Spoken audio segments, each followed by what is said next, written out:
Striking while the iron is hot, am I right? I am recording this on a Razer headset, so the audio is gonna be awful, but that never stopped anybody. Let's go!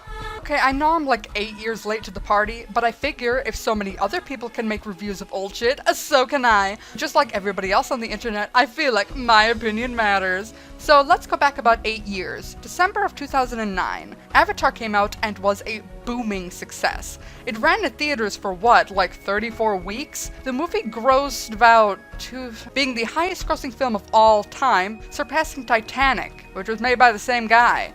It got a 7.8 out of 10 on IMDb, 83% on Rotten Tomatoes with critics, and 82% with audiences. So why the hell am I talking about this? Seems damn well received, making back its money of 237. Audiences and critics seem to be on the same page. It made an amount of money enough to make my nose bleed just trying to comprehend it.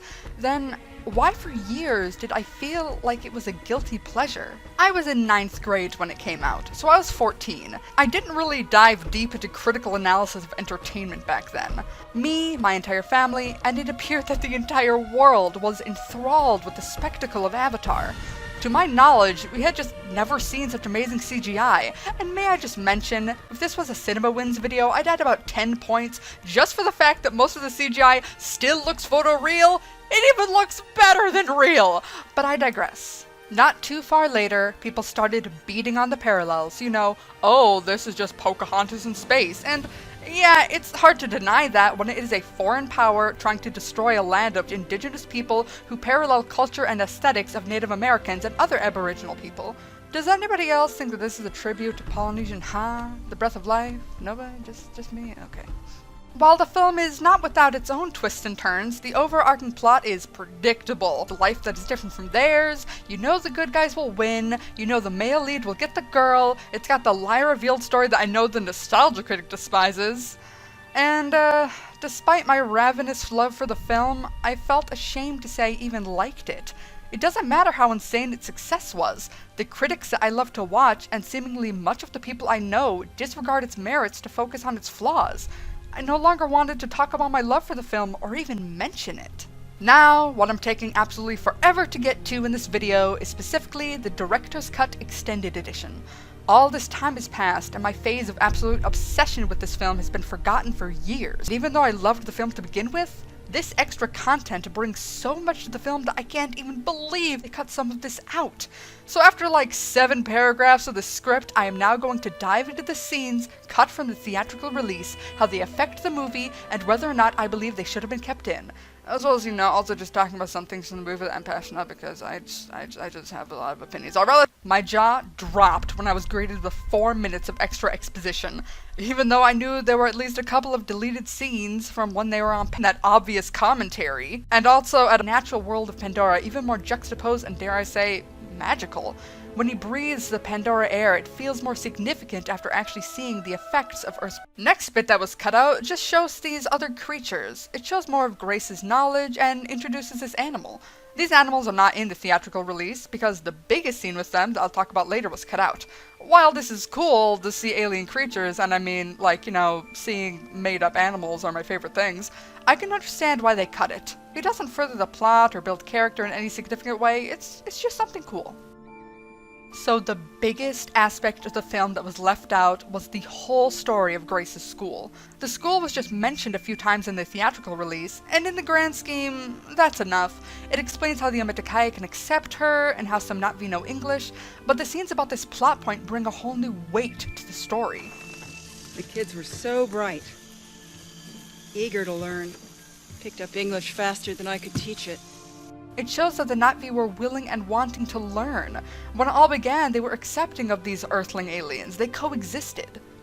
But okay, the Lorax book, I'm a bit torn on. While I would have liked most of this scene to have not been cut, that's not even trying to be subtle. In a way, I kind of respect it. Like, you know, the filmmakers absolutely know their film has an agenda, but it would have probably lost points for a lot of audiences, like that scene with the Tree of Souls did. But I think most of it should have been kept in. Okay, another sidetrack. This film is filled with ex machina stuff that I honestly do not give two fucks about. I have no issue with a little tree spirit landing on Neytiri's arrow. I mean, it's a movie, whatever. But one of the stupidest parts of the film, for me, is when Jake asks why Neytiri decided to save him, and Neytiri says, "You have a strong heart. No fear." That is the dumbest shit! Literally, when you get down to it, her reason could be summed up as it was a sign from God not to kill you.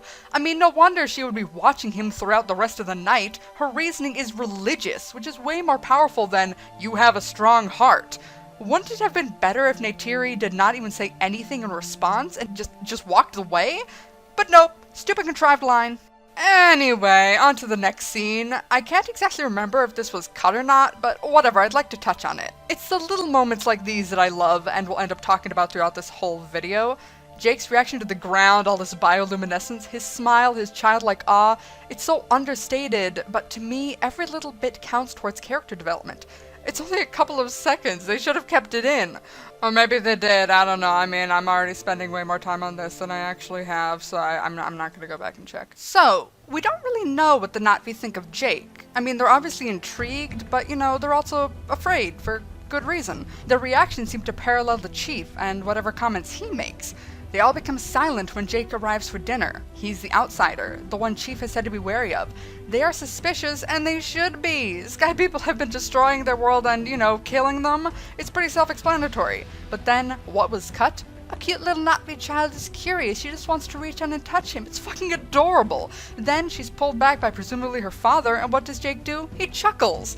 Jake is in an alien world, thrust into an alien culture where he was never even supposed to, still recognizes that this is just a curious child. And we rarely get to see many Na'vi children. Why did they keep this out?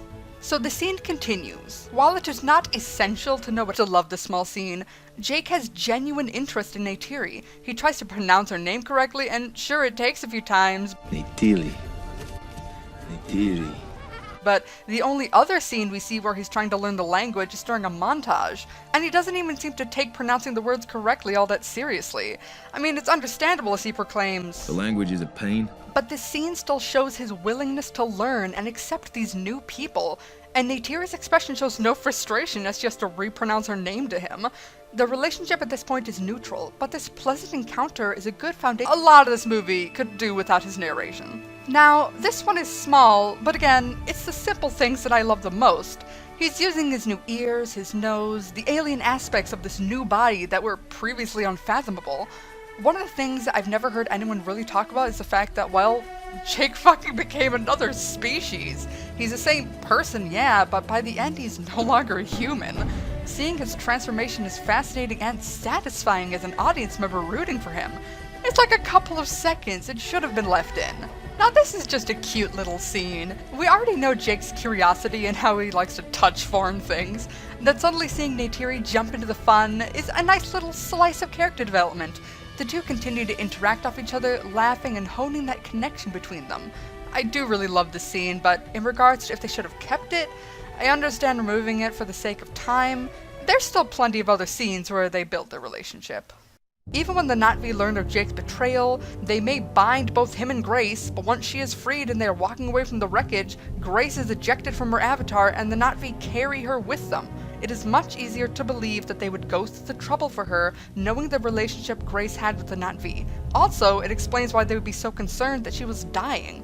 Despite its length, that scene deserved to be shown. Alright, another sidetrack because this is one of the reasons I absolutely love this movie. When Jake says, "That's right. You're mine."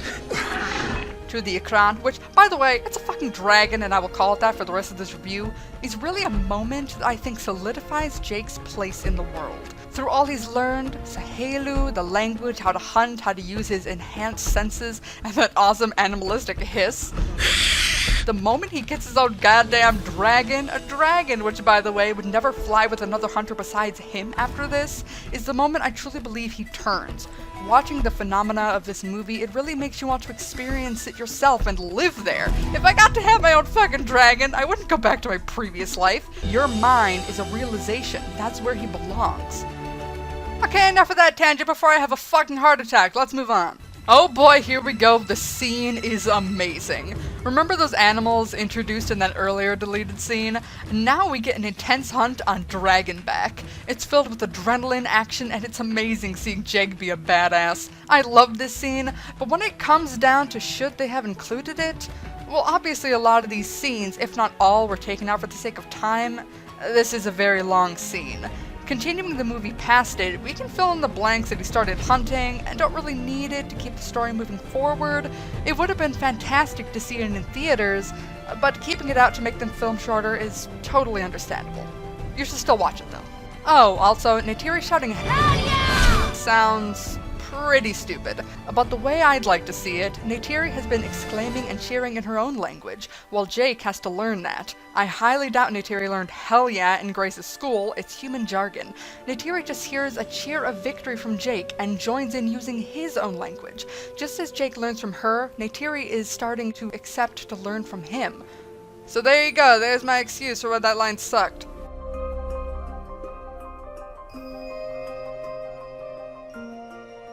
Oh my god, he grabs her tail. Jake, you flirtatious fuck. Alright, here we go. The scene that everybody loves to mock. Ponytail fucking. But honestly, I find it fascinating, and I think it would have been cool to keep in. I mean, think about it. They all have these things that can connect to the brains and nervous systems or whatever, to different animals. We've seen it tons of times before. Why is this so weird? Of course they would use them on each other in some way. Connecting together like that then means that both can feel what the other is feeling physically and emotionally. Damn, the acting gets better as this movie goes on. So, what's the best thing to wake up to after a night of coitus? Seeing a sacred place of the Hermeticaya being bulldozed. And we have to see the Na'vi retaliate, you see the fire and the carnage here should those other scenes have been included. But even if they were, the movie would have still been fine without it. For this, I say take it or leave it. Oh, and remember when I talked about the conflict between the good and bad guys and how I talked? But they go after these sacred places, destroy the school, and have a witch hunt for Jake because all the Na'vi fought back.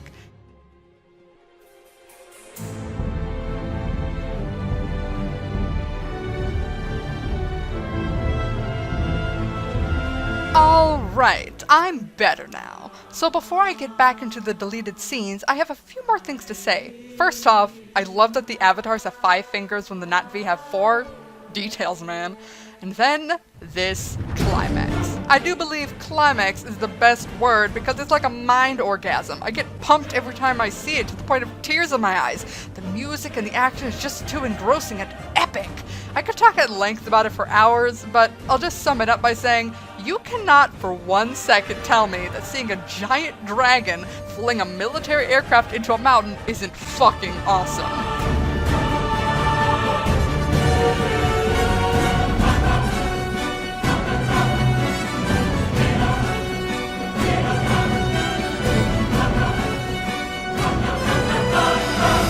Then, this is arguably my favorite part of the movie. Like, fuck yeah, man! Pandora does not just belong to the Na'vi, it also belongs to all these animals. And then like, fuck you guys, you're destroying my home, now I'll destroy your body.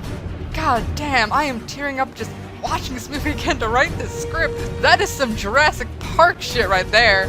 The entire planet is fighting back. How could any fan of action not love this scene? Alright, back to the deleted scenes. They find Tsute. I'm fucking amazed that he's even still alive. But they did show him earlier falling onto some leaves, breaking his fall, like the thing that Neytiri did. Also the whole, they are very hard to kill. This is where Tsute relinquishes his place as chief to Jake as he is dying, and asks Jake to honorably kill him. God damn, that is poignant. And it's probably the best acting I saw from that character.